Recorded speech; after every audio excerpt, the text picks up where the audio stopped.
What's up, everyone? My name is Will with Northern Fitness. Welcome back to the channel. Now, what I'd like to talk to you about today is how you can get the most out of your plank position. Now, if you've watched some of my other videos, then you know that I'm a huge advocate for that mind to muscle connection and overall body control. Okay? So before we get into our plank, what I'm going to do is teach you or show you a technique that you can use to neutralize your spine, not only in the plank, but whenever you're doing such exercises as any overhead press, or even when you're sitting down. It is a technique that you can practice to learn to engage not only your abs, but your core a little bit more fully. So let's get into it. All right, guys, so first we're gonna start on our backs, and I'm gonna show you how to neutralize your spine, okay? Now, what I'd like you to do first is you're gonna take your hands, you're gonna put them on your abs, thumbs right around your belly button area with your fingertips right there around your pelvis. And what we're gonna do is you're gonna work on tilting your pelvis back, creating an anterior pelvic tilt.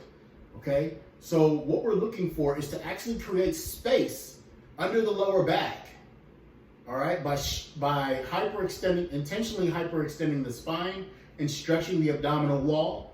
And then what we're gonna do is we're gonna tilt the pelvis back forward, or a posterior pelvic tilt, flattening the back to the pad, pressing it into the pad as flat as you can get it, and tightening up the abs, okay? So our technique is going to look more like this.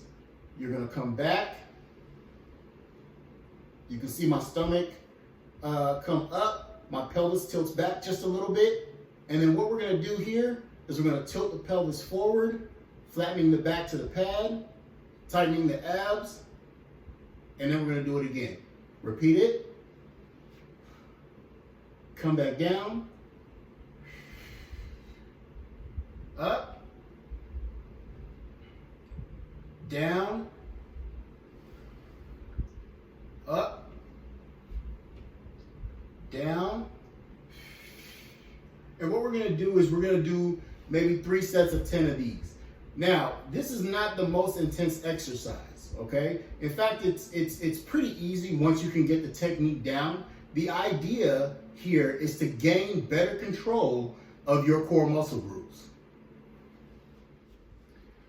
All right, guys, so what we're going to do is we're going to translate that technique, our neutral spine technique, from our backs into a quadruped position or on our hands and knees, okay?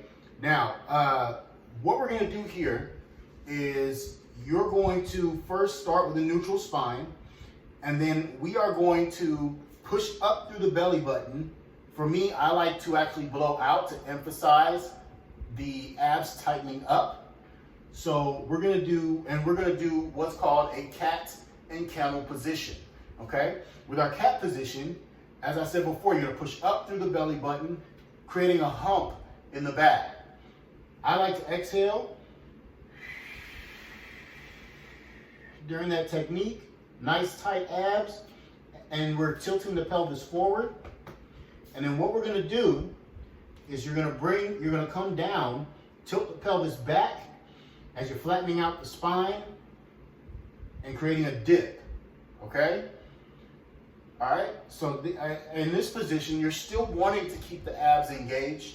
I believe that you should keep them engaged to some extent so that you have constant control of your core muscle group. Remember, the idea here is to gain control of that core muscle group, to gain control of your abs, your hips, your lower back, that transverse abdominis, everything, okay? So that when we're in our plank position, we can get the most out of it, all right? So what we're gonna do is we're gonna push up again, push up into that belly button, that cat position, up, exhale, tight abs, emphasize how tight those abs are, push up as high as you can. And then what we're going to do is we're going to dip that back and tilt that pelvis back, creating an anterior pelvic tilt. All right, dip in your back, push up, and down. Up and down. Up and down. Now, remember guys, this is not meant to be an intense exercise here. It's just you're trying to get control of that core muscle group. Now, the next exercise I'm going to demonstrate is going to be our plank position. And we're going to, again, translate or carry the technique over into the plank position so that we can learn to engage the core muscle group a little bit more fully and get the most out of your abs. All right, guys, so now we're actually going to work on our plank position. So what we're going to do here, we're going to get into our plank, and what we're going to work, or what I'm going to demonstrate, is two different positions. Oftentimes, whenever we're in our plank position, we do not engage our core muscle group fully, and either you're going to feel some pressure or some tension in that lower back, or you're not quite going to feel enough tension in that abdominal wall. So what we're trying to do is eliminate those type of issues, and the way you do that is learning to engage the core muscle group. Now, if after trying this, you're still feeling some pressure in your lower back, or you feel like you're not engaging your core more, I would go back to the first two techniques to neutralize the spine and work on those for a while so that you can learn to engage the core muscle group. I will be doing more videos on how to have control of the core muscle group, but for right now, let's go ahead and get into this into this plank. All right, so what we're gonna do, we're gonna get into our plank like normal. And what we tend to do is we'll dip the back. Now, you can see that my back is dipping, and what that's gonna do over time is it's gonna create tension in my lower back. We're not looking for that, all right? So what we're gonna do, not only this, let me explain this first. Not only is my back dipping, but my abs are not engaged. So what we're gonna do is we're gonna use that cat pose, right? So we're gonna push the belly button into the back, creating tension in the abs.